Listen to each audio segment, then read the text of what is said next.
Nesse vídeo, eu vou trazer informações sobre média, mediana e moda e suas medidas de dispersão, que é desvio padrão, intervalo interquartílico e a amplitude total. Isso vai te ajudar tanto na escrita de um trabalho científico, quanto também para entendimento nas disciplinas e para resolver concursos de provas de residência médica ou de concursos com essa temática. Eu sou a professora Dani Bertol. Conteúdos desse vídeo, então. Vamos ver sobre medidas de tendência central e dispersão, seus conceitos, fórmulas e, no final, eu trago a resolução de 2 questões de provas da área da saúde, de concursos e residência em medicina preventiva. Bom, o conceito, então, de medidas de tendência central são estatísticas que resumem um conjunto de dados numéricos em um único valor. Ou seja, a gente vai ter um conjunto de dados numéricos e vai, então, resumir isso num único valor. As medidas de tendência central são média, mediana e moda. A média é a medida mais utilizada, ela representa o provável valor, a gente fala também que seria o centro de gravidade, então, o meio daquela distribuição. Se a gente trouxer um exemplo de um conjunto de dados de idade das pessoas, digamos uma amostra de 500 pessoas, a média vai ser o provável valor da idade dessas pessoas. Ela é utilizada, então, para representar variáveis numéricas com distribuição normal, porque ela é afetada por valores extremos, por isso que é indicada se a gente não tiver muita variabilidade desses dados. Seguir uma curva gaussiana. A fórmula da média, bem conhecida, então a gente soma todos os valores daquele conjunto de dados e divide pelo número de observações. Nesse exemplo que eu trouxe da idade, de 500 pessoas, seria, então, somar a idade das 500 pessoas e dividir por 500, a gente vai ter o valor da média. A mediana, então, ela divide uma série ordenada de dados em 2 subgrupos de igual tamanho, então divide em 50%. O que seria isso nesse exemplo da idade de 500 pessoas?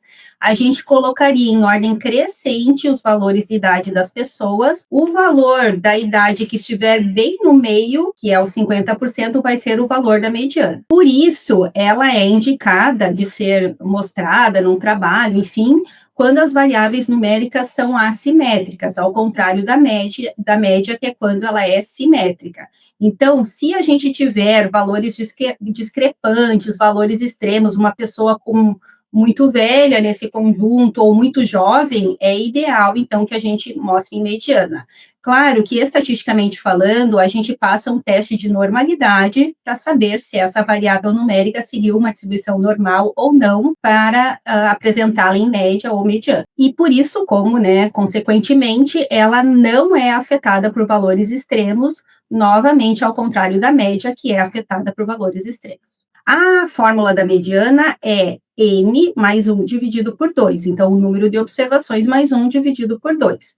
Se o número de observações for ímpar, ok, vai ser o número do meio, bem certinho, a gente vai dividir 50% para cada lado. Agora, se esse número, essa amostra for um número par, como o exemplo que eu trouxe de 500 pessoas, o que a gente tem que fazer? A gente soma os 2 valores centrais da idade desse exemplo e divide por 2, vai ser o valor da mediana. Aqui uma representação gráfica da mediana, aonde aqui no eixo Y a gente teria a distribuição desse exemplo que eu trouxe nesse vídeo das 500 idades das pessoas, do menor para o maior valor, e quando eu dividir bem no meio, os 50%, o valor da idade que estiver nessa linha dos 50% vai ser o valor da mediana. E a moda, então, nossa última medida de tendência central, é o valor mais frequente de uma série de valores, ou seja, o valor que mais se repete nessa série de valores. Agora, vamos falar de medidas de dispersão.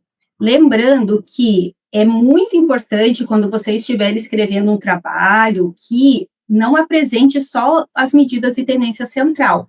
Para ser realmente informativo, tem que vir a medida de dispersão, porque essa medida ela vai indicar qual o grau de variabilidade desses dados que vocês estão apresentando, desses dados numéricos. Então, eu dizer que a média de idade é 20 anos, e eu dizer que essa média é 20 anos mais ou menos 2, que é o desvio padrão, por exemplo, é muito mais informativo, Porque se eu tiver um desvio padrão muito grande, por exemplo, eu vou saber que teve uma variabilidade grande desses dados, assim como outras medidas de dispersão. As medidas de dispersão, então, são desvio padrão, intervalo interquartílico e amplitude total. Desvio padrão é a dispersão de um conjunto de dados em relação à sua média. Então, o desvio padrão sempre vai acompanhar a média.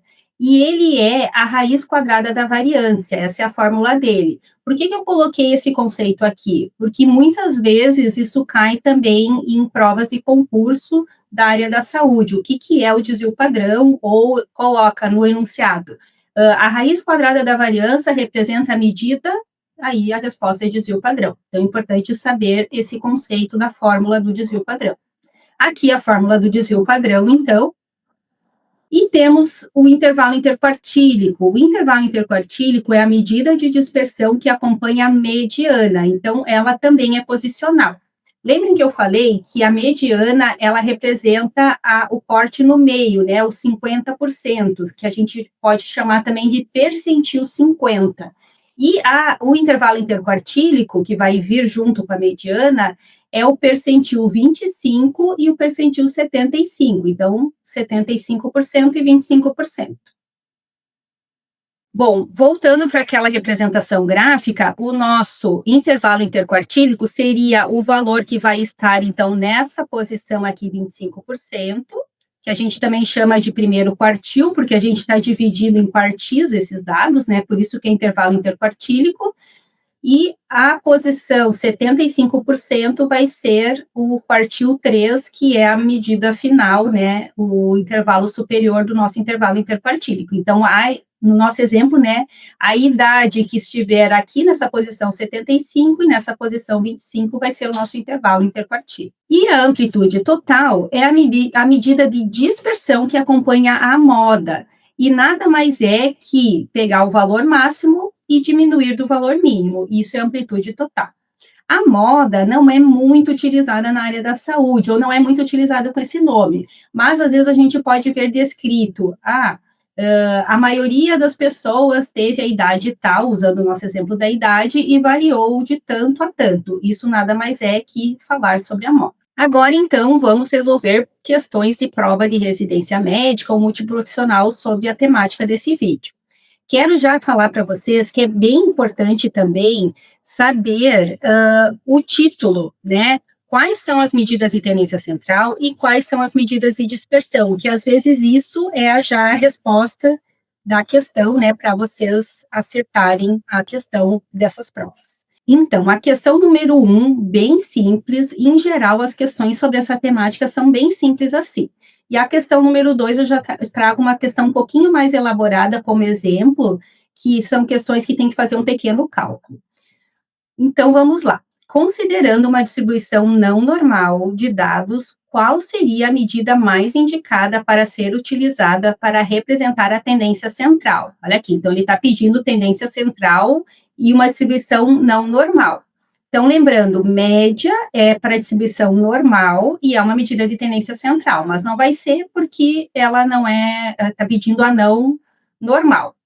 A mediana também é uma medida de tendência central e ela é com uma distribuição não normal, então a letra B estaria correta. O desvio padrão não é uma medida de tendência central, é uma medida de dispersão e ela seria indicada para quando tivesse uma distribuição normal. E aqui, por fim, a letra D, o intervalo interquartílico, ele é para uma distribuição não normal, mas ele não é uma medida de tendência central, é uma medida de dispersão. Então, a letra correta seria a letra B, mediana. Segunda e última questão, como eu falei, um pouquinho mais elaborada, diz o seguinte: em trabalho prospectivo visando estudar a potassemia de pessoas com e sem nefropatia, foram selecionados 2 grupos de 9 indivíduos. Nos controles, já em ordem crescente, os resultados foram, né, essa lista que está obtida aí, a partir dos quais foram definidas a média, a mediana e a moda. Comparando-se os valores dessas 3 expressões de tendência central, concluiu-se que, aí ele dá as opções, a moda e a mediana são iguais, média e moda são iguais, mediana e média são iguais, e os 3 são diferentes. Então, a gente vai ter que calcular ou localizar esses valores para responder. Bom, a moda. Então, a moda, lembrem que é o valor que mais se repete. Então, o valor que mais se repete aqui é 4,3, que a gente tem 3 observações das 9 observações, porque a segunda que mais se repete é 4,5, que é 2 vezes. Então, a moda é 4,3. A mediana, lembra, é uma medida posicional. Essa questão foi boazinha conosco, já deixou em ordem, né, crescente, mas caso essa distribuição dos dados da questão não tivesse em ordem crescente, vocês teriam que ordenar elas para descobrir a mediana. E ela também foi boazinha no sentido de dar um número ímpar, que daí é mais fácil. Então, vai ser a medida do meio. Então, a medida do meio é 4,3, a gente vai ter 4 valores para a esquerda, né, para baixo, e 4 valores para cima. Então, a mediana é 4,3, que é igual à moda. Olha aí, a gente já tem essa questão. E a média, então, é somar todos esses valores e dividir por 9, porque são 9 valores, né? O nosso N. Daria 4,4. Então, a gente tem média 4,4, mediana e moda 4,3. Então, a resposta correta é a letra A, onde a moda e a mediana são iguais. Aqui algumas referências. Agradeço muito, então, vocês estarem aqui nesse vídeo e espero que tenha ajudado vocês a entenderem um pouquinho mais as medidas de tendência central e de dispersão. Tchau e até o próximo vídeo.